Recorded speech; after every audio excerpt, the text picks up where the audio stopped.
하실 하나님 말씀은 디모데후서 2장 24절에서 26절 말씀입니다. 디모데후서 2장 24절에서 26절 말씀. 찾으셨으면 제가 받들어 읽겠습니다.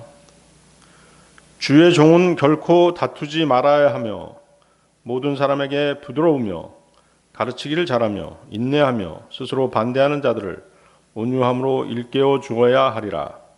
혹시 하나님께서 그들에게 회개를 허락하사 진리를 인정하게 하시리니 이것은 마귀의 뜻대로 마귀에게 사로잡힌 자들이 마귀의 올무에서 벗어나 자신을 되찾게 하려 함이라. 오늘 저는 여기 모신 형제 자매님들과 마귀의 올무라는 제목으로 하나님의 말씀을 나누고자 합니다. 24절 보십시오. 주의 종은 결코 다투지 말아야 하며, 주의 종은 1차적으로는 강단에서 설교하는 설교자나 목회자를 의미합니다. 그렇지만 구원받은 그리스도인들도 그리스도의 종이기 때문에 성도들도 이 말씀에 해당이 되는 것입니다. 그래서 본문의 말씀이 목회자는 절대로 누구에게든지 화를 내서도 안 되고 소리쳐서도 안 되고 호되게 책망해서도 안 되는 그런 것을 의미하는 것이라고 말하는 사람들이 있는 것입니다. 그러나 그것은 오해입니다. 성경은 사역자가 부드럽고 신사적이며 항상 온유함만을 나타내 보이는 사람들로 비춰져서는 안 된다라고 말씀하십니다. 하나님보다 사람을 더 두려워하는 자들이 그런 잘못된 주장을 하는 것이죠. 성경은 하나님의 말씀에 반하는 행동을 하는 자들을 또 진리를 거스르는 자들을 단호하게 책망하고 꾸짖고 경고하고 두려워하게 하라고 말씀하십니다. 디도서 1장 13, 14절인데요. 이 증언이 참되도다. 그러므로 그들을 엄히 꾸짖으라. 이것은 그들이 믿음 안에서 건전한 자가 되어 유대인들의 꾸며낸 이야기와 진리에서 돌아서는 사람들의 명령들에 주의를 기울이지 못하게 하려 함이라. 디모데전서 5장 20절에서도 죄 짓는 자들을 모든 사람들 앞에서 꾸짖어 다른 사람들도 두려워하게 하라. 하나님의 말씀에 근거해서 책망을 받고 바로 잡혀지는 사람들이 믿음 안에 굳게 서고 성장하며 바른 길에서 행할 수 있고 하나님의 말씀에 순종해서 살 수 있는 것입니다. 계속 반복해서 자기 주장만 하는 완고한 사람은 매우 육신적인 사람입니다.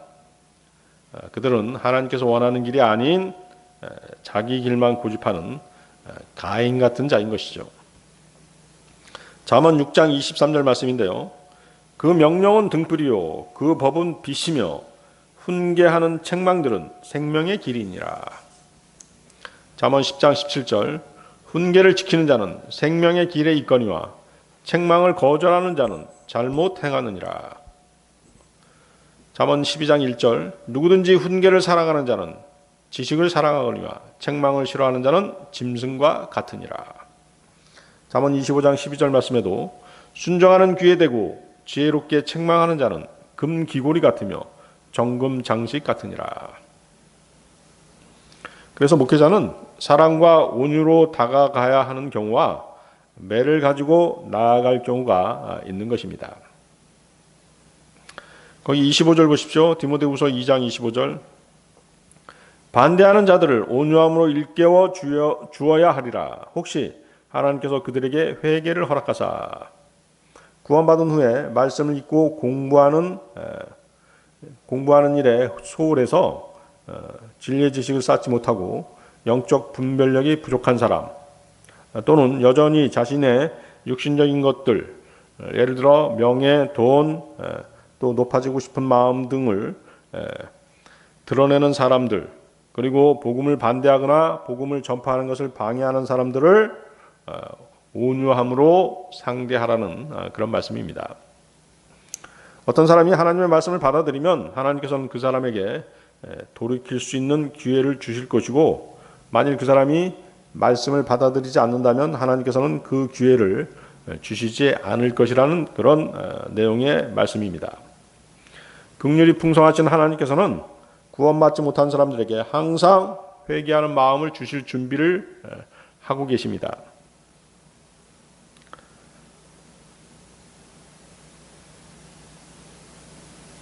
거기 그 마귀의 올무에 걸려든 이런 표현이 있죠. 그러니까 마귀의 올무에서 벗어나 자신을 되찾게 하려 함이라 이런 말씀 있지 않습니까? 그러니까 마귀의 올무에 걸려든 사람들이 있다는 것이죠. 그런 자들에게도 회개할 수 있는 그런 기회를 주신다는 그런 말씀입니다. 모든 사람들이 하나님의 말씀을 듣고 회개하고자 한다면 회개는 그들 모두에게 주어질 것입니다. 회개하는 마음조차도 누가 주신다는 것이에요? 하나님께서 주신다는 것이죠. 하나님의 말씀을 통해서 회개하는 마음이 그 사람에게 부여되는 것입니다.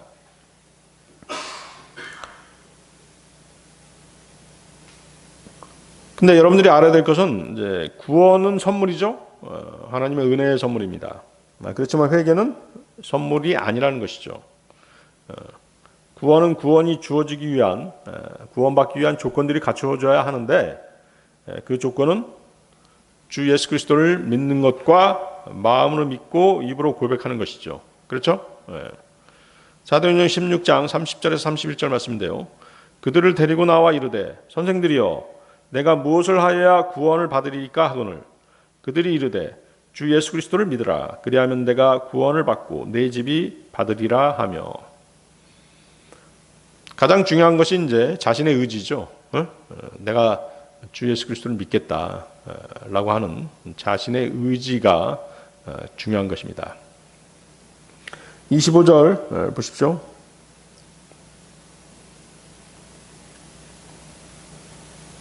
진리를 인정하게 하시리니 그런 표현이 있죠. 진리를 인정하게 하시리니 자, 이 말의 뜻은 구원받는 것만을 말하는 것이 아니라 구원받은 이후에 진리의 길에서 벗어나 타락한 사람들도 해당하는 말씀이죠. 그렇죠? 타락한 상태에 있는 사람들은 하나님 말씀을 깨닫고 돌아오지 않는 사람들이지 않습니까? 그렇지만 다시 진리를 받아들이고 하나님 말씀에 순종하면 회개해서 다시 돌아올 수 있다는 그런 말씀입니다. 26절 보세요. 마귀의 뜻대로 마귀에게 사로잡힌 자들이 마귀의 올무에서 벗어나 자신을 되찾게 하려 함이라. 자, 이 구절이 말씀하시는 바는 마귀는 사람을 뭘로 잡을 수 있다? 올무로 잡을 수 있다는 것입니다. 마귀는 어떤 사람을 사로잡기 원할 때 그렇게 할 수 있습니다. 그래서 저는 오늘 마귀의 올무라는 제목으로 여기 모이신 형제 자매님들과 마귀가 어떻게 사람들을 덫에 걸리게 하는지에 대해서 하나님 말씀을 나누고자 하는 것입니다. 마귀의 올무 첫 번째, 마귀는 하나님의 허락을 받아 사람을 올무에 걸리게 할 수 있는 존재입니다.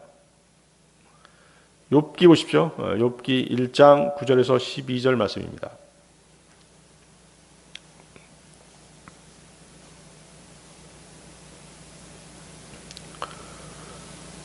하나님의 허락이 없으면 그 사람을 올무에 걸리게 할 수 없는 것이죠.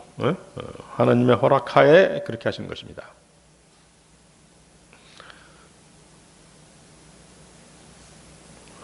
욥기 1장 9절에 12절입니다. 이에 사탄이 주께 응답하여 이르되 욥이 까닭없이 하나님을 두려워하리까? 주께서 그와 그의 집과 그의 모든 소유를 사방에서 울타리로 두르지 아니하셨나이까? 주께서 그의 손이 하는 일에 복을 주시니 그 땅에서 그의 재산이 불어났나이다. 그러나 이제 주의 손을 내미사 그의 모든 소유에 대소서. 그러하시면 그가 주의 얼굴 앞에서 주를 저주하리이다 하매 주께서 사탄에게 이르시되 보라 그의 모든 소유가 내 권능 안에 있거니와 다만 그에게는 내 손을 내밀지 말라 하시니 이에 사탄이 주 앞에서 물러가더라. 자, 마귀는 고소하는 자죠. 그는 욥을 고소합니다. 그 10절 보십시오. 주께서 그와 그의 집과 그의 모든 소유를 사방에서 울타리로 두르지 아니하셨나이까? 주께서 그의 손이 하는 일에 복을 주시니 그 땅에서 그의 재산이 불어났나이다. 사탄의 주장은 욥이 부유하고 안전하게 거하기 때문에 의롭고 선한 행세를 할 수 있다라는 주장입니다.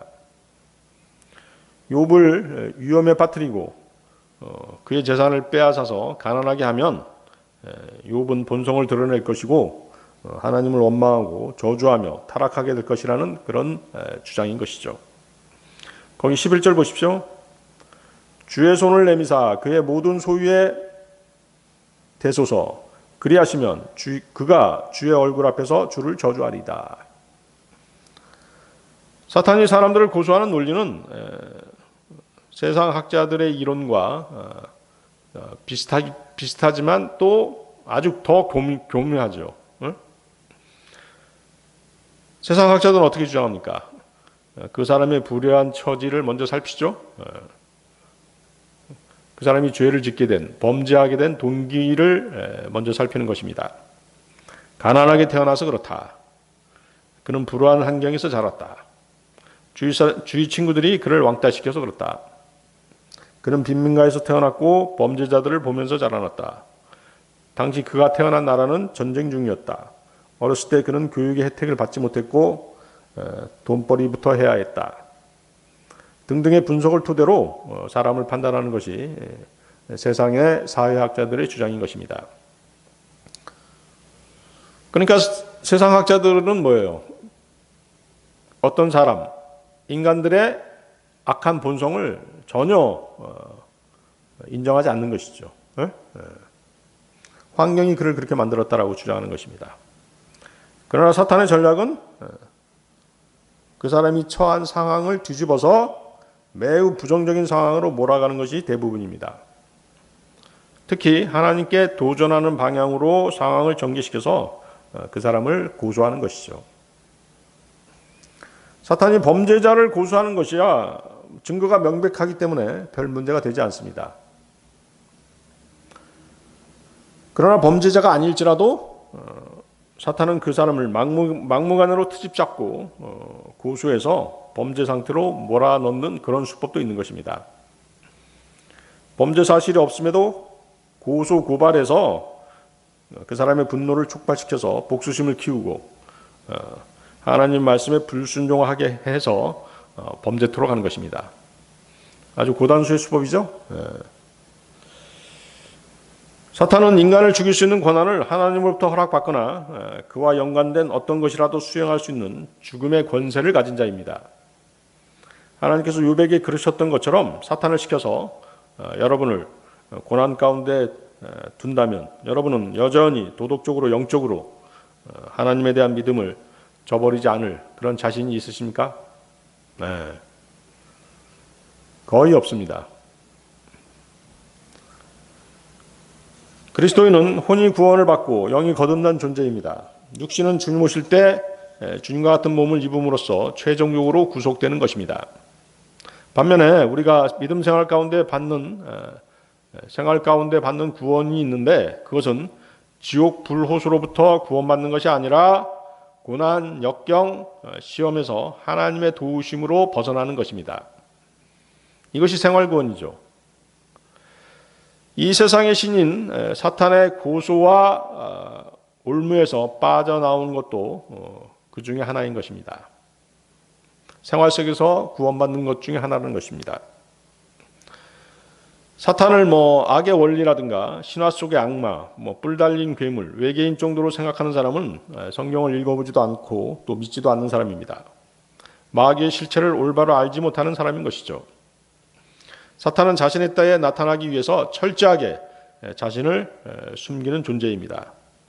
그러다 보니 세상은 그를 판타지 소설의 악의 화신 정도로 가볍게 취급하는 것입니다.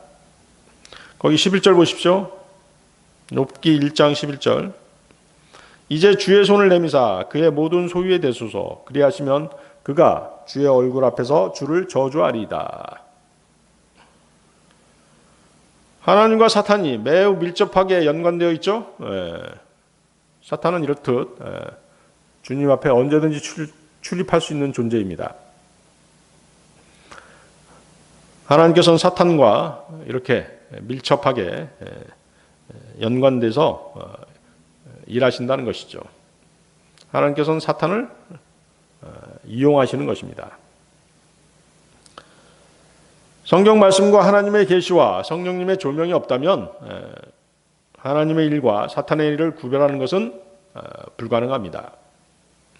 특히 인간들에게 닥치는 재난, 질병, 죽음, 사건, 사고 등의 불행한 일들이 발생했을 때 그 일이 하나님의 역사인지 사탄의 일인지를 구별하는 것은 참으로 어려운 일인 것이죠. 모든 거듭난 하나님의 자녀들이 직면하게 되는 이런 실제적인 문제는 이것을 분별하는 영적 능력이 필요한 것입니다. 이 일이 내게 일어난 것이 무슨 이유인가? 내게 닥친 이 불행의 원인이 주님의 경고인가? 징계인가? 사탄의 회방인가를 분별해낼 수 있어야 합니다. 욥처럼 예상치 못했던 어려움에 처하게 되면 대부분의 믿음이 없는 세상 사람들은 욥의 아내처럼 생각합니다. 욥의 아내는 자신의 남편이 하나님께 저주를 받고 지옥으로 가는 것이 정해졌다고 생각했던 것입니다.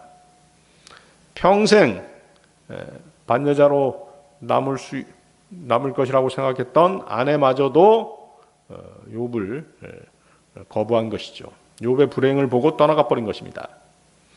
욥기 2장 9절이죠. 이에 그의 아내가 그에게 이르되 당신이 아직도 당신의 순전함을 지키느냐? 하나님을 저주하고 죽으라 하되.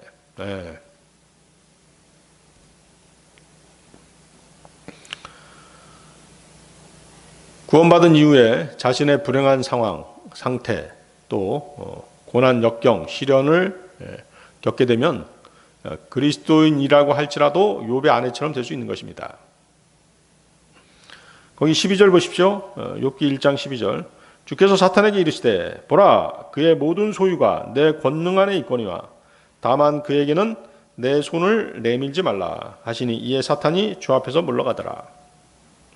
하나님께서 사탄에게 허락하신 첫 번째 조치는 욥에게 속한 소유를 모두 사탄에게 넘겨주는 것이었습니다. 우리는 사탄이 하나님의 허락 없이는 아무것도 할 수 없다는 것을 알 수 있습니다.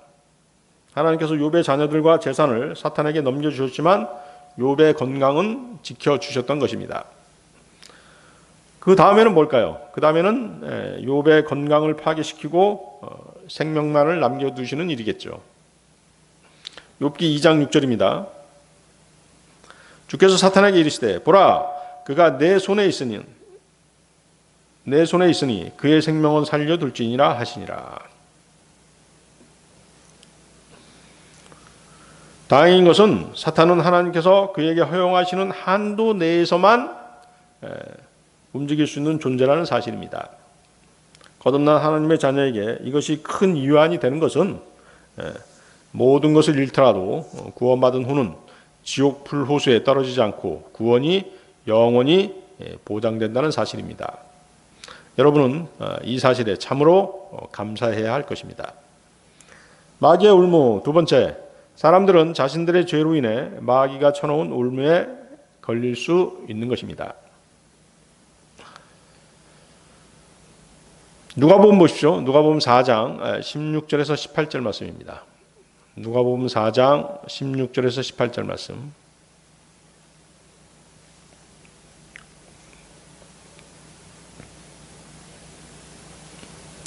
누가복음 4장 16절에서 18절 말씀.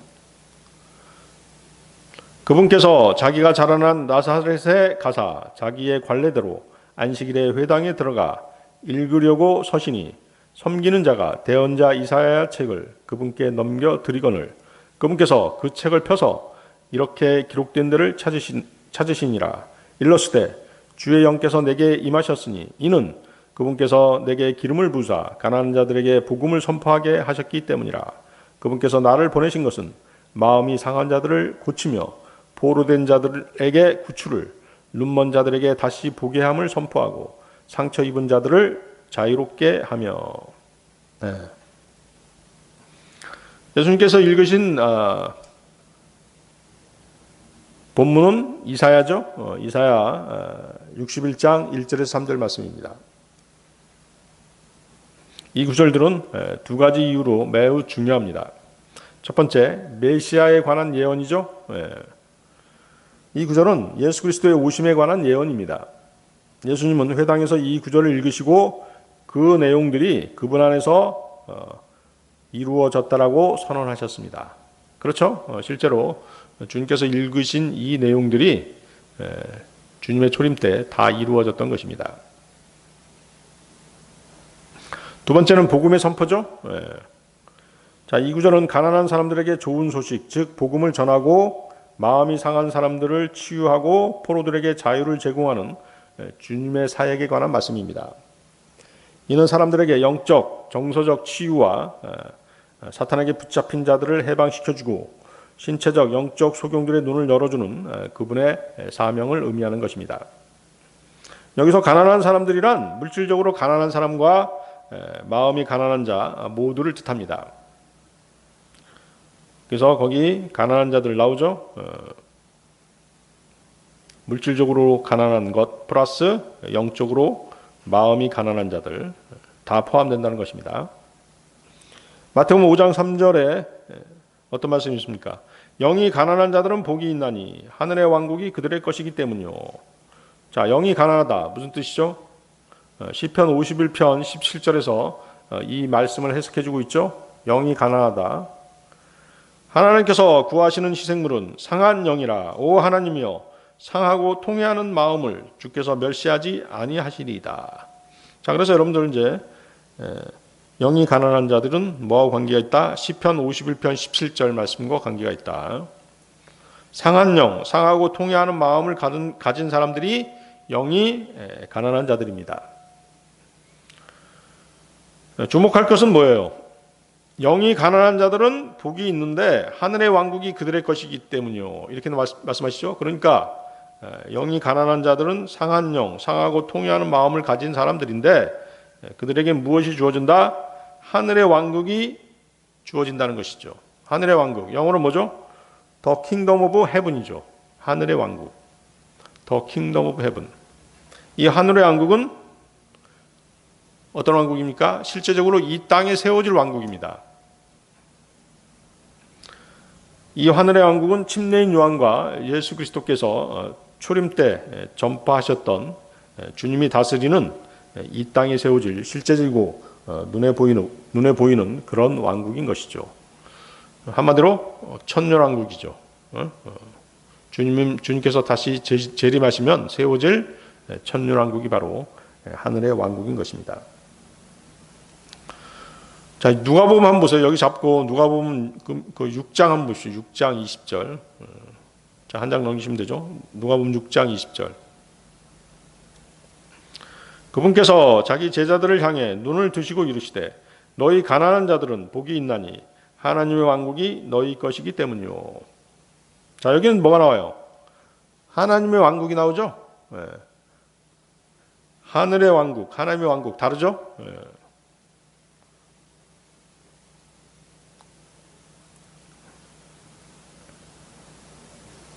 그래서 여기는 뭐예요? 마태복음 5장 3절과는 다르게 가난한 자들이 받는 보상이 하나님의 왕국이지 하늘의 왕국이 아니죠. 하늘의 왕국은 이 땅에 실제적으로 세워질 왕국이기 때문에 폭력으로 탈취할 수 있는 물리적이고 눈에 보이는 왕국입니다. 반면에 하나님의 왕국은 지금 그리스도인들 안에 그리스도인들 안에 있는 영적인 나라입니다. 물리적인 왕국과는 아무 상관이 없죠. 자, 그걸 잘 구별하셔야 됩니다. 로마서 14장 17절 말씀인데요. 하나님의 왕국은, 자, 이건 킹덤 오브 갓입니다. 킹덤 오브 갓. 하나님의 왕국은 먹는 것과 마시는 것이 아니요 오직 성령님 안에서 의와 화평과 기쁨이니라. 의, 화평, 기쁨 다 영적인 것들이죠. 그래서 하나님의 왕국은 영적인 왕국입니다. 예수 그리스도께서 이 땅에 계셨을 때 두 왕국이 모두 이 땅에 있었습니다. 하늘의 왕국과 하나님의 왕국이 이 땅에 있었다는 것이죠. 주님께서는 이 두 왕국의 왕이셨습니다. 유대인들이 주님의 왕되심을 거절하자 물리적 왕국인 하늘의 왕국은 주님의 재림 때까지 연기되어 버린 것입니다. 그에 반해 하나님의 왕국은 영적인 나라, 내적인 나라이기 때문에 새로운 출생, 거듭남, 구원을 통해서 들어갈 수 있는 나라인 것입니다. 요한복음 3장 5절 말씀인데요. 예수님께서 대답하시되 진실로 진실로 내가 내게 이르노니 사람이 물에서 나고 성령에서 나지 아니하면 하나님의 왕국에 들어갈 수 없느니라. 자, 사람은 두 번 태어나야죠. 첫 번째 출생은 물에서 나오는 것이죠. 그렇죠? 어머니 뱃속에 있다가 양수가 터지면서 출생하게 되죠. 세상으로 출생하게 됩니다. 그것이 첫 번째 출생이에요. 두 번째 출생은 하나님의 말씀으로 거듭나는 것입니다. 그래서 거듭나는 것이 바로 거듭날 때 성령님께서 우리 안에 들어오시지 않습니까? 거듭나야지만이 하나님의 왕국에 들어갈 수 있는 것입니다. 이해하시죠? 자, 지금 하나님께서는 물리적인 왕국을 세우시거나 확장하고 계시지 않습니다. 오히려 지금 확장되는 것은 사망과 지옥의 왕국이죠. 이 세상 나라가 누구에게 속해 있는 것이에요? 사탄에게 속해 있는 것이죠. 사탄은 누구에게 그걸 빼앗았습니까? 아담에게서 그것을 빼앗았어요. 하나님께서는 사탄의 소유를 인정해 주셨습니다. 사탄은 자신의 의지와 욕심과 교만으로 자신의 왕국의 몸집을 키우고 있고 세상 죄인들이 이를 따라가고 있는 것입니다. 시편 9편 17절인데요. 사악한 자들은 지옥으로 돌아가고 하나님을 잃어버리는 모든 민족들도 그리하되. 이사야서 5장 14절. 그러므로 지옥이 자기를 확장하고 한량없이 자기 입을 벌렸은즉 그들의 영광과 그들의 큰 무리와 그들의 영화와 또 기뻐하는 자가 거기로 내려가리로다. 현재 이 은혜 시대에는 세상 죄인들이 복음을 통해 사탄의 저주의 왕국에서 벗어나서 눈에 보이지 않는 영적인 왕국, 즉 하나님의 왕국으로 초대를 받는 것입니다. 초청을 받는 것이죠. 구원받는 이들은 언젠가 주님께서 왕으로 돌아오셔서 통치하시는 것을 보게 될 것입니다. 구원받은 그리스도인들은 주님 오실 때 그분처럼 영광스러운 몸을 갖게 될 것이기 때문이죠. 빌립보서 3장 20절에서 21절 말씀입니다.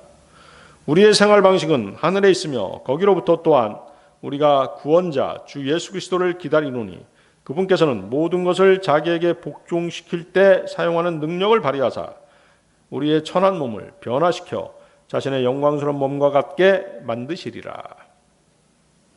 주님께서 영광 가운데 돌아오시면 두 왕국, 물리적인 하늘의 왕국과 영적인 하나님의 왕국이 합쳐지게 됩니다. 주님이 통치하시는 눈에 보이는 왕국은 바로 이 하늘의 왕국과 하나님의 왕국이 합쳐진 나라가 되는 것입니다. 이해하시죠? 자, 여러분은 지금 누가복음 6장 20절 다시 보십시오. 누가복음 6장 20절에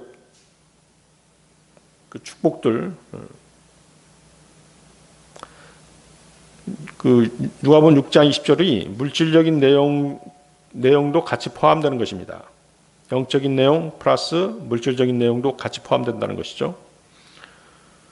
그래서 이 구절들은 영이 가난한 자들은 복이 있나니 혹은 의에 굶주리고 목마른 자들은 복이 있나니 하는 마태복음 5장 3절과는 다르죠.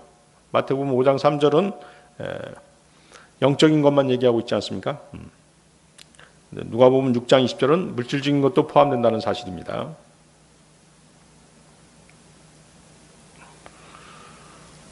그래서 여기 누가복음 6장 20절의 그 축복은 시대적으로 실제 가난하고 굶주린 사람들을 향하고 있습니다. 거기 6장 24절 25절 보세요. 누가복음 6장 24절 25절 말씀으로 우리가 확인할 수 있습니다. 찾으셨나요? 누가복음 6장 24절 25절. 그러나 부유한 너희에게 화가 있을지어다. 너희는 이미 너희 위로를 받았도다. 배부른 너희에게 화가 있을지어다. 너희는 주리리로다. 지금 웃는 자에게 화가 있을지어다. 너희는 애곡하며 슬피 울리로다. 자, 본문은 누구를 가리키는 것이에요? 부유한 사람들, 부자들을 가리키고 있죠. 하나님께서 영적으로 부유한 자들이나 의로 충만한 자들을 저주하실 일은 없죠. 그렇겠죠? 그리스도의 재림이 임박한 대환란 기간 중에는 짐승의 표를 받아야만 경제활동을 할 수 있기 때문에 부자는 저주받고 가난한 사람은 축복받게 되는 것입니다. 가난하게 되는 이유가 경제활동을 할 수 없기 때문에 가난하게 될 수밖에 없는 것이에요. 대환란 때는 그렇다는 것이죠. 계시록 13장 17, 18절인데요. 그 표나 그 짐승의 이름이나 그의 이름의 수를 가진 자 외에는 아무도 사거나 팔지 못하게 하더라. 여기에 지혜가 있으니 지각이 있는 자는 그 짐승의 수를 세어볼지니라. 그것은 어떤 사람의 수요? 그의 수는 666이니라.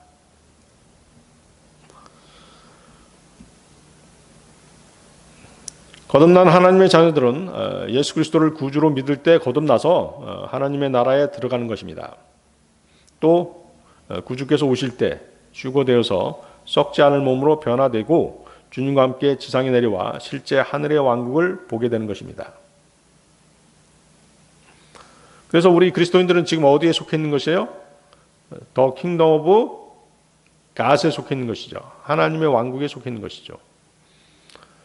하늘의 왕국은 언제 맞이하게 되는 것이에요? 우리가 휴거되고 다시 주님과 함께 내려와서 통치할 때 맞이하게 되는 것입니다. 이해하시죠? 그리스도인이 그리스도 안에서 가진 신분은 그 사람이 훗날 주님과 함께 하늘의 왕국, 즉 천년왕국에서 왕과 제사장으로 통치한다는 것입니다. 또 그리스도인의 통치에 대한 보상은 그가 구원받은 이후에 주님을 얼마나 신실하게 섬겼느냐에 따라 결정되는 것입니다. 그래서 여러분들은 구원받은 이후에 주님으로부터 칭찬받는, 또 영광을 받는, 면류관을 받는, 보상을 받는 그런 일들을 해야 되는 것입니다. 과거 여러분들은 세상 죄인이었고 사탄에 포로된 자들이었습니다. 에베소서 2장 1절에서 5절 말씀인데요. 또 그분께서 범법과 죄들 가운데서 죽었던 너희를 살리셨도다. 지나간 때에는 너희가 그것들 가운데서 이 세상 행로를 따라 걸으며 공중의 권세 잡은 통치자 곧 지금 불순종의 자녀들 가운데서 활동하는 영을 따라 걸었느니라. 지나간 때에는 우리도 다 그들 가운데서 우리의 육신의 욕심 안에서 생활하며 육신과 생각의 욕망을 이루어 다른 사람들과 같이 본래 진로의 자녀들이었으나 긍휼이 풍성하신 하나님께서 친히 우리를 사랑할 때 보여주신 자신의 크신 사랑으로 인하여 심지어 우리가 죄들 가운데서 죽었을 때 우리를 그리스도와 함께 살리셨고 너희가 은혜로 구원을 받았느니라. 장차 다시 오실 주님은 사탄의 포로된 자들을 풀어주신 분이십니다. 또한 죄인들의 죄들의 속박에서 풀어주시는 분이십니다. 마태복음 21장 2절 말씀인데요. 그들에게 이르시되 너희 맞은편 마을로 들어가라. 그리하면 즉시 너희가 매여있는 나귀와 그것 곁에 나귀 새끼를 보리니 그것들을 풀어서 내게로 끌고 오라. 자, 나귀가 상징하는 것이 무엇이죠? 성경에서 나귀는 죄인들을 상징하는 것입니다. 주님은 그분의 십자가에서 흘리신 보혈로 죄인들의 죄값을 대신 치러주셨습니다. 죽음의 권세 가진 자, 즉 사탄의 속박에서 죄인들을 풀어주신 분이 바로 우리 주님인 것이죠. 또한 주님은 죄의 싹신 사망에서 우리를 풀어주셨습니다. 마치 죽었던 나사로를 살려내셨듯이 그렇게 하신 것입니다. 요한복음 11장 44절인데요. 죽은 자가 수의로 손발이 묶인 채 나오는데 그의 얼굴은 수건으로 묶었더라. 예수님께서 그들에게 이르시되 그를 풀어주어 그가 다니게 하라 하시니라. 마귀의 올무 세 번째, 마귀는 자신의 뜻대로 사람들을 사로잡을 근거를 찾아낼 수 있다. 자신의 뜻대로 사람들을 사로잡을 근거를 찾아낼 수 있다. 전도서 보십시오. 전도서 9장 11절 12절 말씀입니다. 전도서 9장 11절 12절 말씀.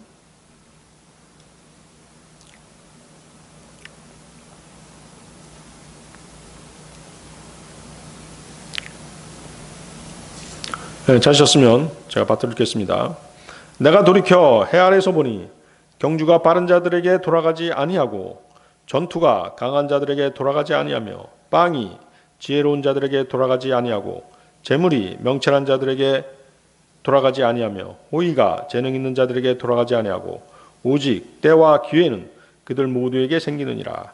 사람도 자기 때를 알지 못하나니 물고기들이 재난의 그물에 걸리고 새들이 올무에 걸림같이 사람들의 아들들도 재난의 때 그것이 그들에게 갑자기 닥치면 올무에 걸리느니라. 자, 이 글은 누가 쓴 것입니까? 지구상에서 가장 현명한 사람이었던, 가장 지혜로웠던 솔로몬이 쓴 것이죠. 솔로몬은 세월이 한참 지난 말년에 자신의 한때 방탕했었죠. 한때 방탕했었던 자신의 생각을 돌이켜서 본문에 글들을 쓴 것입니다. 거기 보면 경주가 빠른 자들에게 돌아가지 아니하고, 그렇죠? 맹수 중에서 가장 빠른 짐승 누구죠? 어떤 짐승입니까? 치타죠? 치타는 가장 빠른 육상 동물입니다. 그러나 지금 치타의 개체수가 현격하게 줄어들었다고 말합니다. 하나님께서 치타에게 빨리 달릴 수 있는 능력은 주셨지만 그들이 번식할 수 있는 능력, 개체수를 늘릴 수 있는 능력은 주시지 않으신 것입니다. 전쟁에서 용감한 한 병사에게 의존한다고 해서 그 전투에서 이길 수 있는 건 아니죠. 그렇습니다. 요즘 곳곳에서 이제 전쟁이 벌어지고 있는데 한두 사람이 용맹함을 보였다고 해서 그 전쟁에서 승리할 수 있는 것이 아니잖아요. 지속적인 무기들 일이 공급돼야 되고 또 그 싸울 수 있는 병사들이 계속 공급이 돼야 되는 것입니다. 명철한 사람들이라면 항상 이제 생활비를 벌 수는 있겠죠. 하지만 그 먹을 것이 지혜로운 자에게 오는 것도 아니라는 것이죠. 동물의 왕국을 보면 어때요? 자기가 고생해서 먹잇감을 잡았다고 하더라도 어때요? 더 강한 자가 나타나서 사자라든가 이런 더 강한 맹수들이 나타나서 그것들을 가로채지 않습니까? 심지어 사자가 잡은 그런 짐승도 또 하이에나 같은 그런 짐승들이 때로 몰려와서 탈취하는 것도 보게 되는 것입니다. 세상적으로야 현명한 사람들이 보통은 성공하지만 재물이 명철한 자에게 오는 것도 아니라는 것입니다. 또한 재능 있는 자에게 호의가 주어지는 것도 아니라는 것이죠.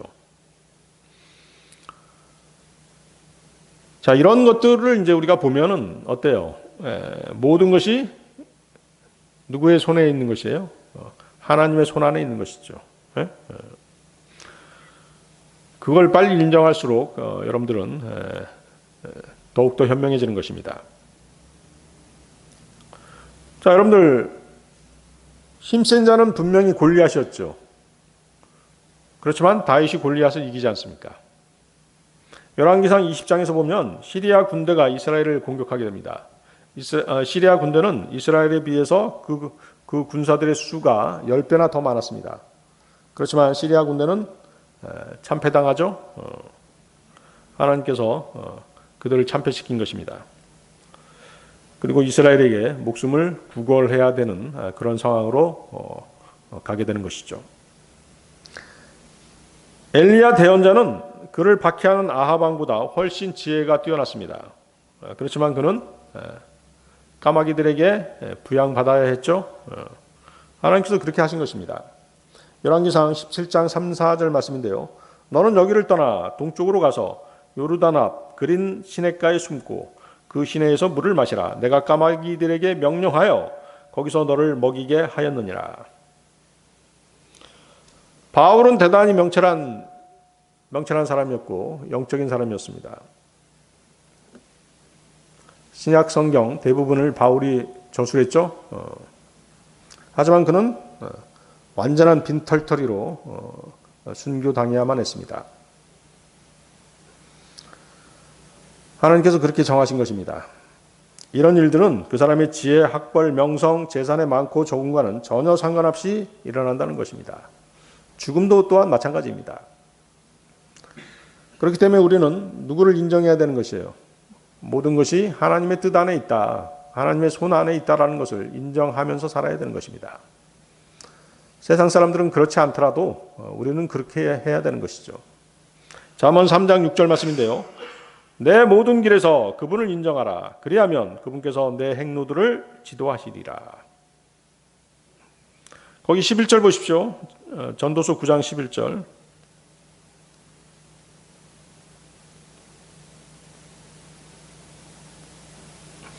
때와 기회가 나오죠. 때와 기회. 때와 기회는 그들 모두에게 생기느니라. 여기서 기회는 좋은 기회가 아닙니다. 재난의 기회죠. 재난의 때와 기회 연결되죠? 재난의 때와 기회, 곧 시기가 갑자기 사람들에게 닥친다는 것입니다. 준비할 시간도 경고도 주어지지 않습니다. 사람도 자기 때를 알지 모르나니. 자기 때를 알면 현명한 사람이죠. 불행을 당하지 않겠죠. 사람은 자기 때를 모르는 것이죠. 불길한 예감이 들거나 내키지 않는 일이어서 거부하고 싶었지만 여러 인간관계를 고려해서 승낙한 뒤에 어떤 불행한 일이 발생하는 경우가 비일비재합니다. 불행한 일들, 예기치 않는 일들은 인간의 상식적인 생각을 뒤집고 일어나는 것이 다반사라는 것입니다. 거기 그 전도서 3장 19절입니다. 전도서 3장 19절. 사람들의 아들들에게 일어나는 것이 짐승들에게 일어나니 곧 한 가지 일이 그들에게 일어나느니라. 이것이 죽는 것 같이 저것도 죽나니 참으로 그들이 다 한 목숨을 가졌도다. 그러므로 사람이 짐승보다 뛰어난 것이 없나니 이는 모든 것이 헛된 것이기 때문이로다. 그렇죠? 재난이 닥치면 사람은 짐승보다 더 비참하게 죽을 수도 있다는 것입니다. 1815년 4월 달에 인도네시아에서 화산이 폭발해서 9만 2천 명이 생명을 잃었습니다. 1970년 5월에는 페루에서 눈사태로 1만 8천 명이 죽었습니다.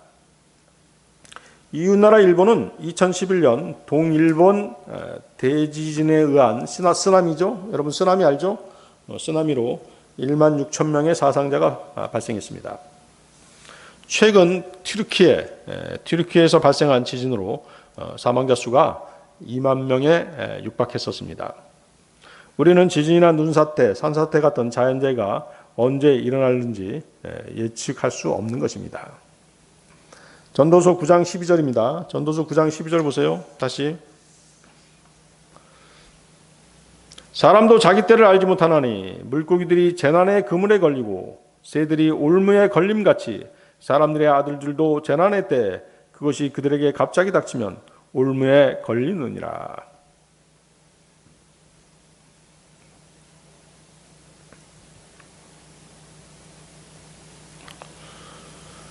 물고기들이 재난의 그물에 걸리고 새들의 올무에 걸림같이 사냥과 낚시를 빗대서 사람들에게 말씀하시는 일반적인 상식처럼 보이는 이 두 가지 사례들의 배후에는 한 불길한 존재가 있는 것입니다. 그 존재가 누굴까요? 구원받지 않는 세상 사람들은 이 존재에 대해서 알려고도 하지 않고 알 수도 없죠. 시편 10편 9절인데요. 사자가 자기 굴에서 은밀히 숨어 기다리는 것 같이 그가 가난한 자를 잡으려고 숨어 기다리며 자기 그물에 가난한 자를 끌어들여 그를 잡나이다.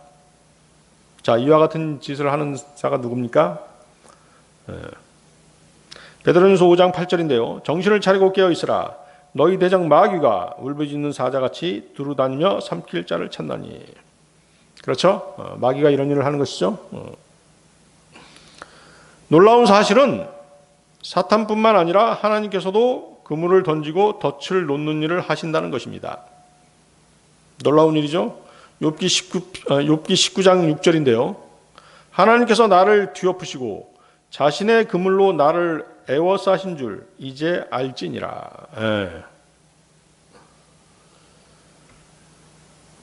사탄, 하나님 또 사람들 스스로가 자신들이 설치한 덫과 함정에 걸리고 빠지기도 합니다. 시편 9편 15, 16절인데요. 이교도들은 자기들이 만든 구덩이에 빠졌으며 그들의 발은 그들이 숨겨둔 구물에 걸렸도다. 주께서 지팡하시는 심판으로 그분을 알 수 있나니 사악한 자는 자기 손이 행한 일로 울매에 걸렸도다. 사실 사람들은 자신들이 뿌린 대로 거두고 심는 대로 거두는 것입니다. 그것이 하나님의 추수의 법칙인 것이죠. 갈라디아서 6장 7절 8절이 그 말씀이죠. 속지 말라. 하나님은 조롱당하지 아니하시나니 사람이 무엇을 심든지 또한 그것을 거두리라. 자기 육신에게 심는 자는 육신으로부터 썩은 것을 거두되 성령에게 심는 자는 성령으로부터 영존하는 생명을 거두리라. 디모데전서 6장 9절 10절입니다. 그러나 부유하게 되고자 하는 자들은 사람들을 파멸과 멸망에 빠지게 하는 시험과 올무와 여러 가지 어리석고 해로운 욕심에 떨어지느니라.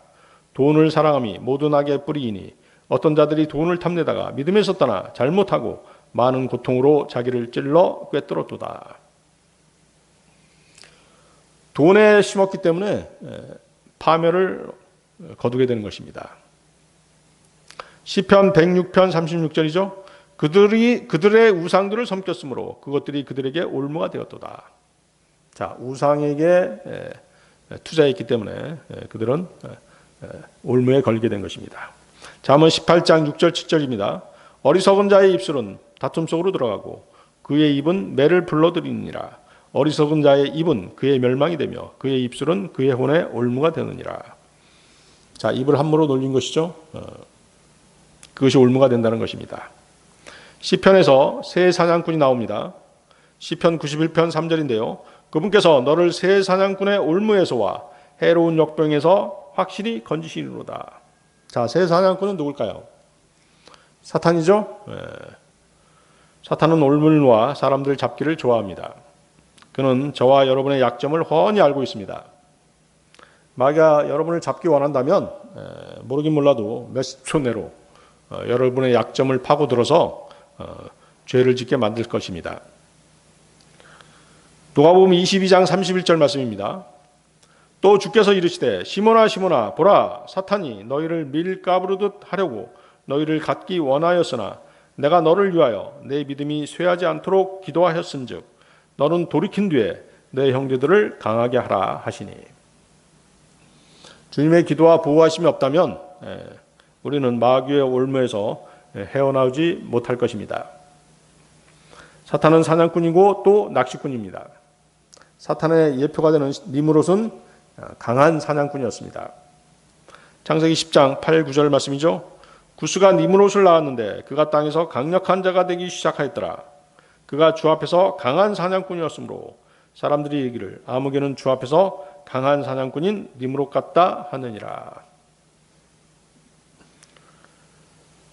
자, 오늘 설교의 결론입니다. 시편 39편 5절 보십시오. 시편 39편 5절.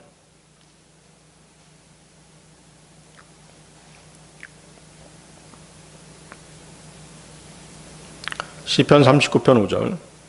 보소서 주께서 내 날들을 한 뼘만큼 되게 하셨사오니 내 시대가 주 앞에는 없는 것 같사오며 참으로 모든 사람은 최선의 상태에서도 전적으로 헛될 뿐이니이다. 셀라. 자, 이 구절에 말씀하시는 바는 이 땅 위의 모든 사람은 그가 얻을 수 있는 가장 좋은 조건에 있더라도 여전히 완전하게 무가치하다는 것입니다. 왜 그럴까요? 모든 것이 하나님의 뜻 안에 있고 모든 것이 하나님의 손 안에 있습니다. 또 사람은 하나님 앞에서 모두 죄인이기 때문인 것이죠. 전도서 7장 20절입니다. 선을 행하고 죄를 짓지 않는 의인은 땅 위에 하나도 없느니라. 인간은 죄들로 인해서 죽을 수밖에 없는 존재입니다. 로마서 6장 21절. 그런즉 너희가 지금은 부끄러워하는 그 일들 안에서 그때 무슨 열매를 얻느냐. 그 일들의 끝은 사망이니라. 로마서 6장 23절도 죄의 삭은 사망이니. 잠언 11장 19절 말씀인데요. 의가 생명에 이르는 것 같이 악을 따르는 자는 그것을 따르다가 스스로 사망에 이르느니라. 가장 좋은 상태에 있는 모든 사람, 예를 들어 최고의 영화와 연락을 누렸던 솔로몬 왕도 사망의 그늘에서 벗어날 수 없었던 것입니다. 시편 49편 12절인데요. 그럼에도 불구하고 존귀함 가운데 거하는 사람이 계속 머무르지 못하나니 그는 멸망하는 짐승과 같도다. 사람이나 짐승이나 죽는 것은 매 한 가지인 것입니다. 시편 144편 4절 말씀에도 사람은 헛된 것과 같고 그의 날들은 지나가는 그림자와 같으니라.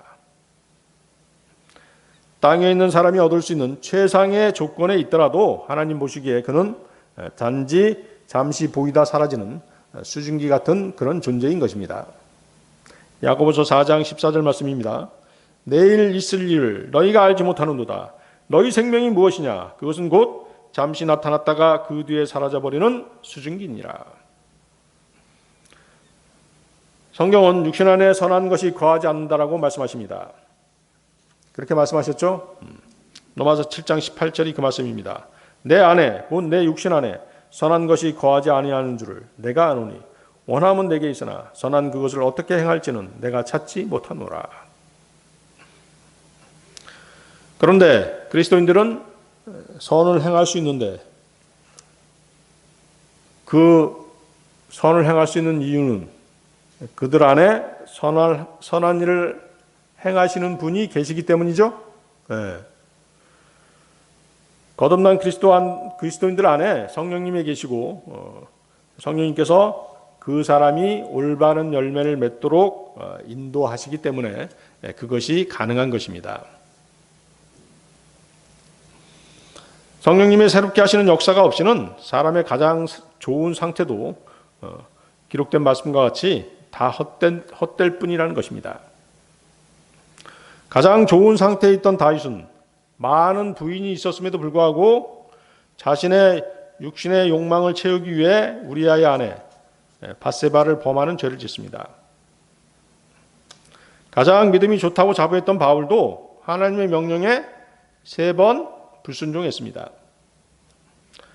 스스로 가장 의롭다고 했던 욥은 마귀의 시험에 걸려들자 하나님께서 잘못된 심판과 잘못된 일을 행하셨다라고 비난의 화살을 하나님께 돌렸던 것입니다. 그럼에도 불구하고 자비가 풍성하신 하나님께서는 마귀가 옳무는 것을 허용하셔서 욥을 연단하셨습니다. 욥이 자신의 의를 버리고 하나님의 의를 따르게 하려고 그렇게 하셨던 것이죠. 교회를 비롯한 그리스도인들이 자신의 의를 드러냈을 때 하나님께서는 마귀를 이용해서 그 의를 시험하시는 것입니다. 그리고 철저히 자신의 의를 버리고 하나님의 의를 따랐을 때 징계가 풀리고 시험과 고난에서 벗어나는 것입니다. 또 죄를 단절시킬 수 있는 것입니다. 성경은 인간과 그들의 본성이 악하다고 이미 설파하셨습니다. 인간은 그들이 짓는 죄로 인해 오래 살지 못하는 허무한 존재들인 것입니다. 사람들이 선을 행하는 동기는 착한 사람이라는 평판을 얻기 위해 혹은 자기가 선하다는 자기 의를 내세우기 위한 것일 뿐입니다. 하나님께서는 인간의 의는 더러운 누더기와 같다라고 이미 정의하셨습니다. 이사야서 64편 6절인데요. 이사야서 64장 6절인데요. 그러나 우리는 다 부정한 물건 같고 우리의 모든 의는 더러운 누더기 같으며 우리는 다 잎사귀같이 시들므로 우리의 불법들이 바람같이 우리를 몰아갔나이다. 그 사람이 의롭게 행할지라도 하나님의 의는 누구죠? 예수 그리스도 우리 주님이십니다. 하나님의 그 의가 없이는 그 사람은 지옥으로 향하는 무가치한 존재인 것입니다. 이러한 진리를 깨닫지 못한다면 그는 회복 불가능한 한 세상만 살다 심판을 받고 죄로 인해 불호수에 떨어지는 그런 존재에 불과한 것입니다. 모든 육체는 한 곳 흙에서 와서 다시 흙으로 돌아가는 존재인 것이죠. 전도서 3장 20절입니다. 모두가 한 곳으로 가나니 모두가 흙에서 나와 모두가 다시 흙으로 돌아가거니와. 이러한 진리를 깨닫는 것은 진리를 접한 사람이 하나님의 존재를 인정하고 회개할 때만 가능합니다. 그가 하나님의 말씀을 기꺼이 받아들이기 전까지 하나님께서는 그 사람에게 회개하는 마음을 주지 않으시는 것입니다. 잠언 5장 22절 23절 말씀인데요. 사악한 자는 스스로 자기 불법들에 걸리며 자기 줄에 매이리니 그는 훈계가 없으므로 죽을 것이요 자신의 큰 어리석음으로 인해 길을 잃으리로다. 그러나 사람이 아직 살아있다면 그에게 소망이 남아있는데 그것은 사망의 권세를 가진 자 마귀의 일들을 멸하기 위해 한 분 구속주께서 이 땅에 오셨다는 사실과 그분을 믿는 것입니다. 히브리서 2장 14, 15절입니다. 그런즉 자녀들은 살과 피에 참여한 자들이므로 그분도 마찬가지로 같은 것의 일부를 취하셨으니 이것은 그분께서 죽음을 통해 죽음의 권능을 가진 자 곧 마귀를 멸하시고 또 죽음을 두려워하여 평생도록 속박에 얽매인 자들을 건져내려 하심이라. 그분은 세상에서 벌어지는 모든 일들을 주관하십니다. 특히 자녀들에게 일어나는 사건, 사고, 시험, 고난 등 모든 일에 관여하십니다. 그리고 그를 연단시켜서 금같이 나오게 하십니다. 욥은 그 사실을 알았죠. 욥기 23장 10절입니다. 그러나 내가 가는 길을 그분께서 아시나니 그분께서 나를 단련하신 뒤에는 내가 금같이 나오리라. 욥이 가진 마지막 소망이었던 것이죠. 자신에게 일어난 악한 일들, 특히 그리스도인들에게 일어나는 악한 일들은 모두 하나님의 뜻 안에 있습니다. 그러나 주님은 그 악한 일들을 통해 자녀들을 연단시키고 결국에는 악을 선으로 갚아주시는 분이십니다. 그렇습니까? 요셉이 자신을 팔았던 형들에게 한 말이 바로 그것입니다. 어떤 말이었습니까? 창세기 50장 20절이죠. 창세기 50장 20절. 오직 당신들로 말하건대 당신들은 내게 악을 행하려고 생각하였으나 오히려 하나님은 그 일을 선이 되도록 계획하시고 이루셔서 이날과 같이 많은 사람을 살려두게 하셨나니. 모든 악한 일들, 그리스도인들에게 일어나는 모든 악한 일들, 여러분들은 그 일들이 일어나는 것이 하나님의 뜻 안에 있다는 것을 인정하셔야만 되는 것입니다. 그렇지만 하나님께서는 그 악한 일들을 뭘로 바꾸시는 분이시다? 선이 되도록 바꾸시는 분이시다 라는 믿음을 잃지 않으시기 바랍니다. 자신에게 불행한 일, 억울한 일, 고통스러운 일이 닥쳤다고 해서 상심하지 마시기 바랍니다. 하나님께서는 오히려 그 일들을 선이 되도록 계획하시는 그런 긍휼이 풍성하신 분이기 때문입니다. 네, 다 같이 기도하시겠습니다.